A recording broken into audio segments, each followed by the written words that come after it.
Indonesia merupakan sebuah negara berkembang di kawasan Asia Tenggara. Dan letak geografis Indonesia terdiri dari beberapa pulau yang terpisah oleh lautan.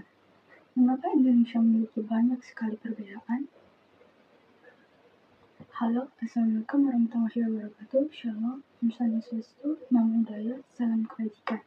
Hai, saya Tia Mustika, nomor NIM 1240-1186 dari Fakultas Tarbiyah dan Ilmu Keguruan dengan Prodi Pendidikan Agama Islam dari Institut Agama Islam Negeri Pontianak.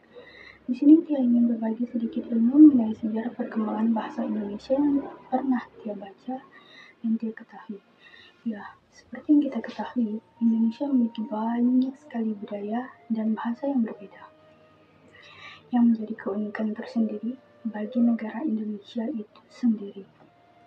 Apabila ditinjau dari perspektif histori negara Indonesia, bahasa Indonesia diadopsi dari prototipe bahasa Melayu. Bahasa Melayu merupakan salah satu bahasa daerah yang ada di Indonesia. Bahasa Melayu telah dipakai sebagai novel selama berabad-abad sebelumnya di kawasan tanah air kita. Berdasarkan bukti-bukti sejarah yang ditemukan, seperti prasasti yang ditemukan di Palembang, Jambi, dan Bangka, dapat diambil sebuah analisa bahwa bahasa Melayu sudah dipergunakan sejak dulu di beberapa wilayah Indonesia, khususnya di wilayah Sumatera, dan terdapat pula beberapa kerajaan besar yang berpengaruh pada saat itu. Salah satunya Kerajaan Sriwijaya merupakan sebuah kerajaan besar yang terletak di wilayah Sumatera. Seiring dengan kejayaan Kerajaan Sriwijaya, bahasa Melayu mengalami perkembangan yang sangat signifikan. Perubahan yaitu perubahan sosio-kultural pada tata kehidupan masyarakat yang terus berangsur searah dengan perkembangan zaman, termasuk perubahan kedudukan bahasa Melayu bagi bangsa Indonesia.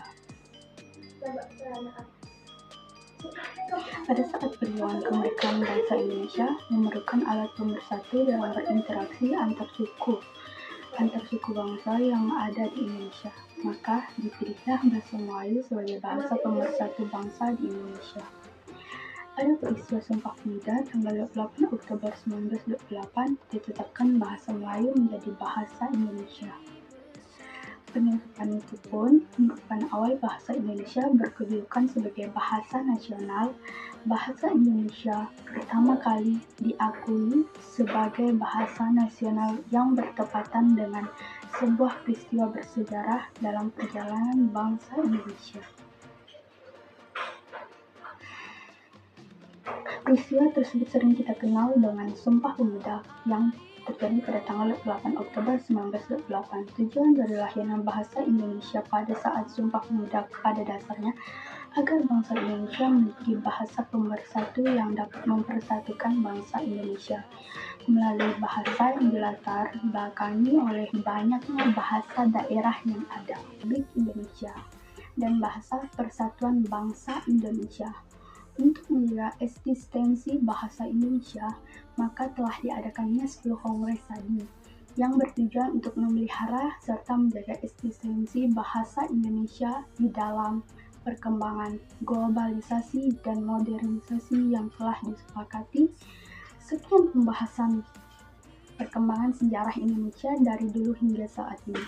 Sebelum benar-benar Tia tutup, ada sebuah kalimat yang tiba-tiba terlintas di otak Tia. Gini, sekolah memang tempat untuk belajar, tapi belajar tidak harus di sekolah. Dunia dan seluruh isinya menyimpan banyak ilmu yang masih tersembunyi. Jadi, teruslah berpetualang tanpa rasa takut sedikit pun. Karena setiap sudut bumi adalah ilmu yang harus diketahui. Saya Tia Mustika, peran hiburan dunia. Assalamualaikum warahmatullahi wabarakatuh. Sampai jumpa.